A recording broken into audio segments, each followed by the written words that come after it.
Target search engineering mathematics के इस video lecture में आपका स्वागत है। आज हम बात करेंगे shortest distance between two parallel line in space.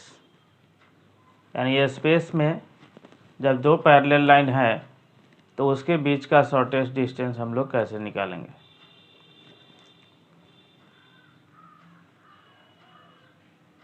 इससे पहले कि आप छात्रगण से एक आग्रह है कि जो भी वीडियो लेक्चर आप देख रहे हैं उसको पूरा का पूरा देखें। इसको ध्यान में रखते हुए कि इस टॉपिक पर अगर पीछे भी वीडियो बन चुका है तो पहले उसको देखें, यानी लेक्चर बाय लेक्चर देखें, लेक्चर 1, लेक्चर 2, लेक्चर 3। तब जो है आपको समझने में कोई परेशानी नहीं आएगी। और साथ साथ चैनल को सब्सक्राइब करके बेल आइकन को दबा दें ताकि जो भी वीडियो यहाँ से अपलोड हो तो उसका लिंक जल्द से जल्द आपको मिल जाए। तो देखिए, हम लोग shortest distance between two parallel lines in space, इसके पिछले लेक्चर में हम लोग पढ़े थे कि shortest distance between to SQ lines, और आज है shortest distance between two parallel lines. तो यहाँ पर देखिए, हम लोग क्या करते हैं, दो पैरेलल लाइन खींचते हैं, एक L1 है और दूसरा L2, ठीक है। इसके बीच का जो शॉर्टेस्ट डिस्टेंस होगा, तो पहले से भी ये क्लियर किया गया है कि शॉर्टेस्ट डिस्टेंस जो भी होता है वो दो लाइन के बीच का परपेंडिकुलर डिस्टेंस यानी लंबवत दूरी होती है।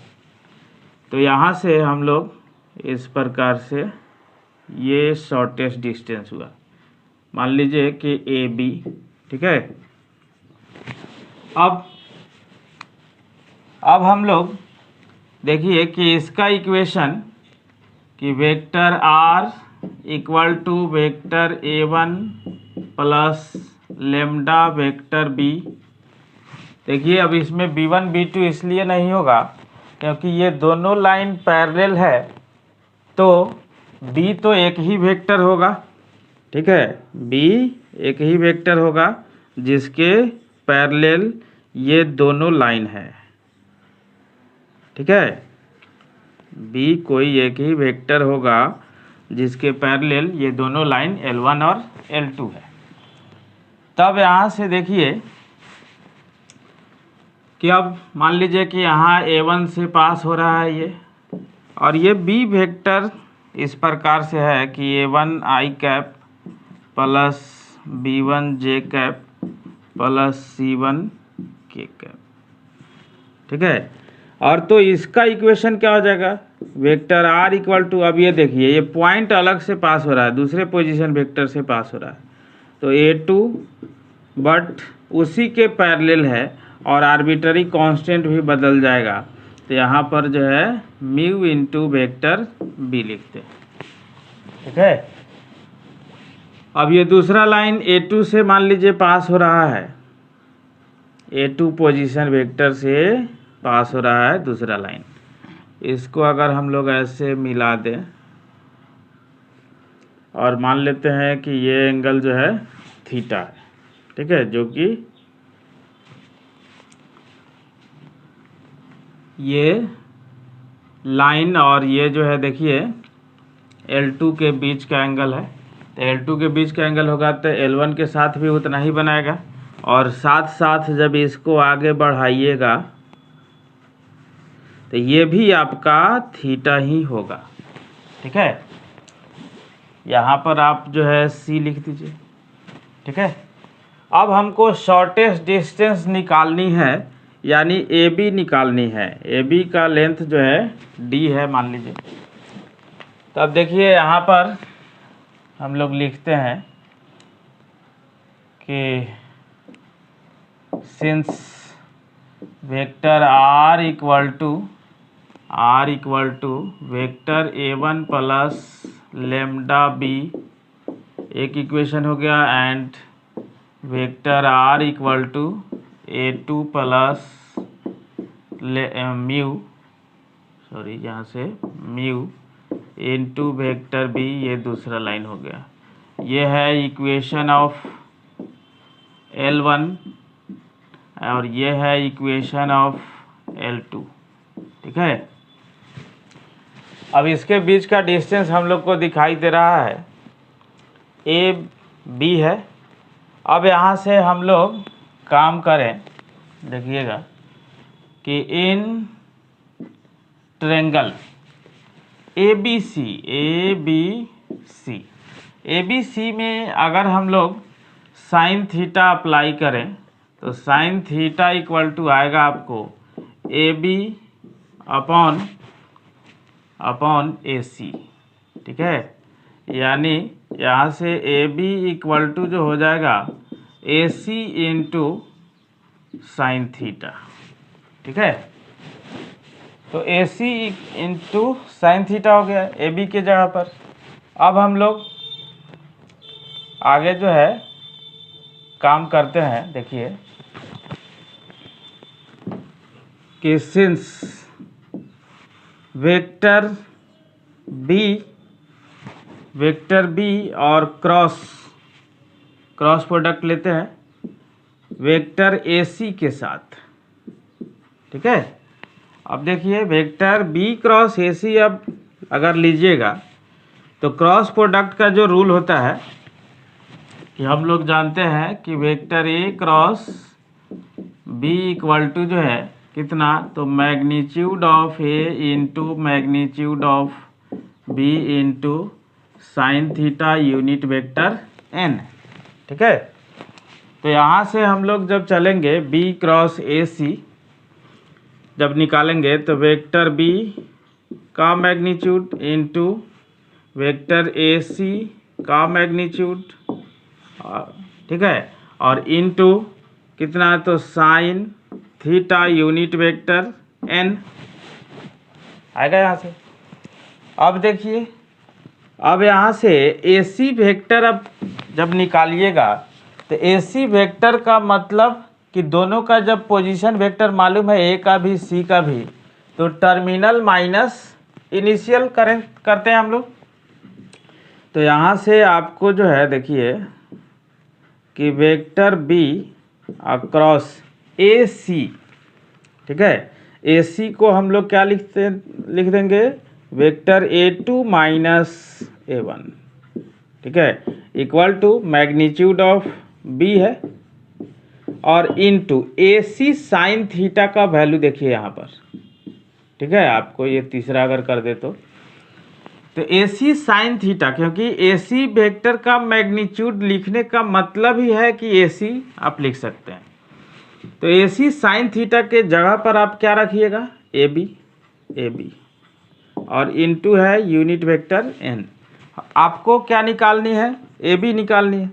तो A B equal to vector B cross A two minus A one by magnitude of vector B into unit vector N. और सिंस चूँकि ए बी एक प्रकार का डिस्टेंस है, इसलिए ये जो डिस्टेंस होना चाहिए ये मैग्नीट्यूड के फॉर्म में होना चाहिए। और जब मैग्नीट्यूड के फॉर्म में आएगा तब जो है आप ये यूनिट वेक्टर एन जो है वो ख़त्म हो जाएगा, उसका तो मैग्नीट्यूड 1 हो जाएगा। यानी आप जो है इस प्रकार से रख सकते हैं कि magnitude of vector B cross A two minus A one upon magnitude of B. ये आपका जो है distance between two parallel line हुआ। ये आपको किस फॉर्म में हुआ, तो ये आपको इन वेक्टर फॉर्म हुआ, वेक्टर फॉर्म। ठीक है, अब इसी को अगर हम लोग को कार्टेशियन फॉर्म में लिखना है तो फिर पीछे जैसे हम लोग काम किए थे उसी प्रकार से हम लोग काम यहाँ भी करेंगे। ठीक है, A2 माइनस A1 निकालेंगे और B के साथ क्रॉस प्रोडक्ट करेंगे। ठीक है, इसी को अगर कार्टेशियन फॉर्म में लिखना है तो आपको जो है देखिए B मालूम है कि B इतना है। ठीक है, और A2 माइनस A1 कहने का मतलब कि इसका जो पॉइंट होगा x1 y1 z1 और इसका जो पॉइंट होगा आप लीजिएगा x2 y2 z2। ठीक है, तो इस प्रकार से आपको जो है ए सी जो वेक्टर मिल रहा है वो क्या मिल रहा है, तो x2 minus x1 I cap plus y2 minus y1 J cap, y2 minus y1 J cap और प्लस आपको z2 माइनस z1 के कैप। ठीक है, यही मिलेगा। अब इसके साथ b का क्रॉस प्रोडक्ट। ठीक है, तो b का क्रॉस प्रोडक्ट जब करेंगे तो देखिए यहाँ पर सिंस वेक्टर b क्रॉस अगर AC लिखते हैं, AC का मतलब A2 माइनस A1 वेक्टर, तब जो आएगा आपको आई कैप जे कैप, यहाँ पर जे कैप और फिर यहाँ पर के कैप, और फिर देखिए B का, तो B का हो गया क्या, A1 B1 C1 आई जे के का कोफिशिएंट, और फिर AC का मतलब यहाँ से x2 माइनस x1, यहाँ से y2 माइनस y1, यहाँ से z2 माइनस z1 हो जाएगा। और देखिए इसको अब यहाँ पर आप डाल दीजिए। ठीक है, B का जो मैग्नीट्यूड है वो भी निकाल लीजिए। तो B का जो मैग्नीट्यूड आएगा आपको क्या आएगा, root under A1 square plus B1 square plus C1 square. ठीक है, मैग्नीट्यूड ऑफ B। अब मैग्नीट्यूड ऑफ B भी निकल गया और ये भी निकल गया, तो AB जब डिस्टेंस निकालिएगा AB इक्वल टू इससे, अब तो B क्रॉस AC का इसमें मैग्नीट्यूड लगा हुआ है, आप मैग्नीट्यूड लगा दीजिए इस डिटर्मिनेंट में। Magnitude of determinant I cap J cap, यहाँ पर के कैप, फिर यहाँ पर A1 B1 C1 और फिर यहाँ पर x2 minus x1 y2 minus y1 z2 minus z1, और ये बंद हो जाएगा। और फिर क्या होगा कि बाई में जो है यहाँ पर मैग्नीट्यूड भी बंद है, तब जो है यहाँ पर बाई में रूट अंडर B का मैग्नीट्यूड है, यानी A1 square plus B1 square plus C1 square. तो ये फॉर्म जो हुआ, ये फार्मूला जो हुआ आपको कार्टेशियन फॉर्म के लिए हुआ, इन कार्टेशियन फॉर्म। ठीक है, तो कार्टेशियन फॉर्म के लिए ये डिस्टेंस हुआ और वेक्टर फॉर्म के लिए ये डिस्टेंस हुआ। ठीक है, ये देखिए एक एग्जांपल है कि find the distance between the lines L1 and L2 given by इतना। हम लोग इसी को इक्वेशन 1 कर देते हैं और इसको क्या कर देते हैं, इक्वेशन 2, यानी इक्वेशन 1 जो है L1 का इक्वेशन हो गया और इक्वेशन 2 जो है L2 का इक्वेशन हो गया। देखिए इसको सॉल्यूशन के तौर पर सबसे पहले हम लोग को ये देख लेना होगा कि ये पैरेलल लाइन है कि नहीं, और पैरेलल लाइन होने के लिए एक ही कंडीशन है यहाँ, या तो ये दोनों जो है सेम दिखाई देगा या अलग अलग भी दिखाई दे। तो जैसे ये A1 है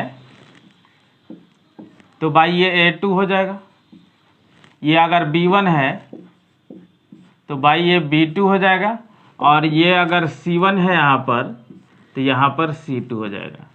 अगर पैरेलल चेक करना है तो इसको आप लिखेंगे, ये अगर रेशियो सेम आता है तो पैरेलल है, बट यहाँ तो सेम दिया ही हुआ है तो इससे तो एकदम क्लियर हो जा रहा है कि पैरेलल है। या उस कंडीशन को आप फॉलो कर लीजिए।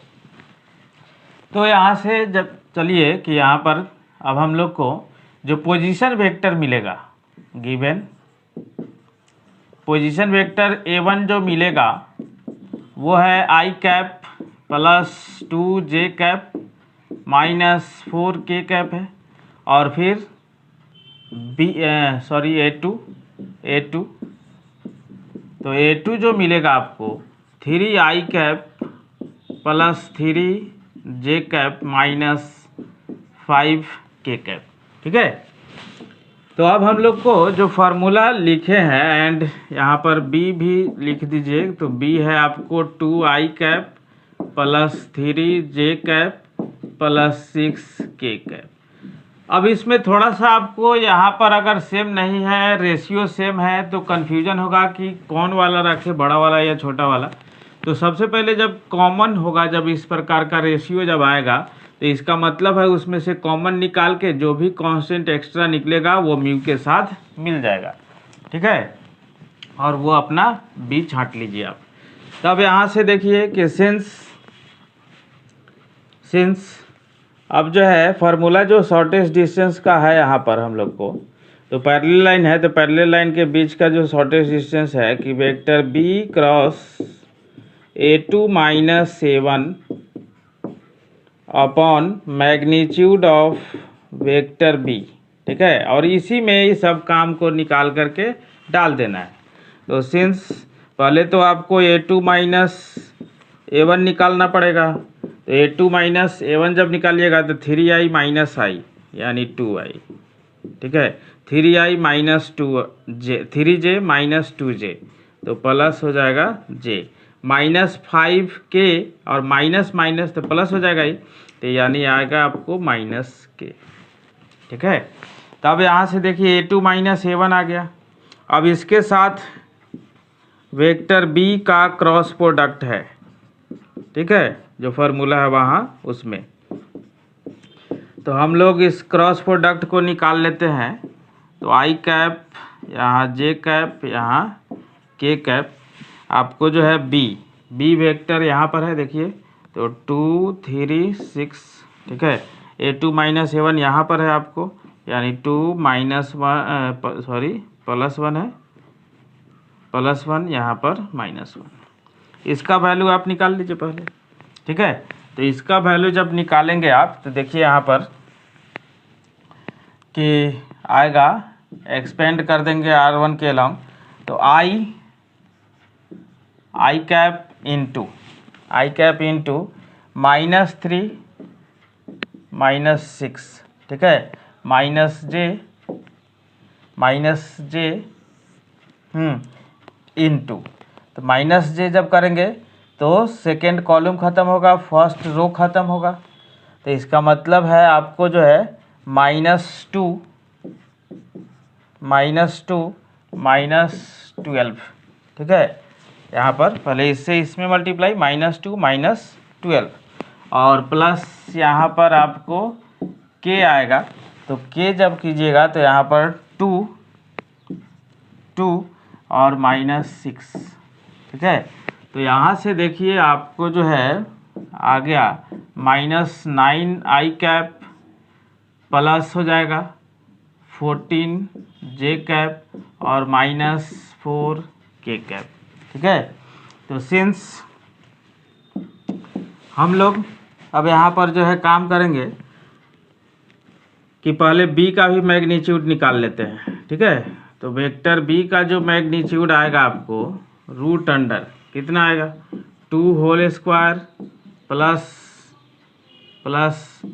3 whole square plus 6 whole square, यानी रूट अंडर 36 9 45 4 49, यानी 49 का स्क्वायर रूट आ जाएगा 7। ठीक है, और इसका भी मैग्नीट्यूड का आवश्यकता है, vector b cross A2 minus A1। तब देखिए यहाँ पर, तो यहाँ पर since vector b cross A2 minus A1 का भी अगर मैग्नीट्यूड निकाल ले तो ये आएगा आपको -9 whole square plus 14 whole square plus -4 whole square. ठीक है, तब यहाँ से देखिए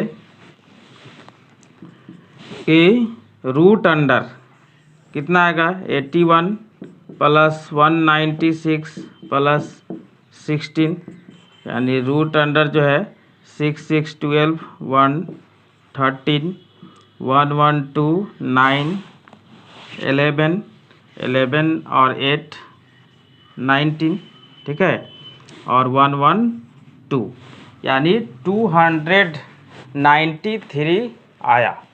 ठीक है, तो 293 आने का मतलब अब इसको जो है हम लोग इस फार्मूला में बैठा देंगे। ये इसको अब तीसरा करेंगे क्योंकि 1 2 तो ऊपर हो ही गया है। Hence S D equal to ऊपर में बैठेगा रूट अंडर 293 और नीचे में बैठेगा 7, यानी ये इतना ही जो है हो गया आपको 293/7 यूनिट। ये रिक्वायर्ड डिस्टेंस हुआ। ठीक है, समझ में आया कि नहीं आया, इसका फीडबैक ईमेल व्हाट्सएप के माध्यम से ज़रूर बताएं और साथ साथ चैनल को सब्सक्राइब करके बेल आइकन को दबा दें ताकि जो भी वीडियो यहाँ से अपलोड हो तो उसका लिंक जल्द से जल्द आपको मिल जाए।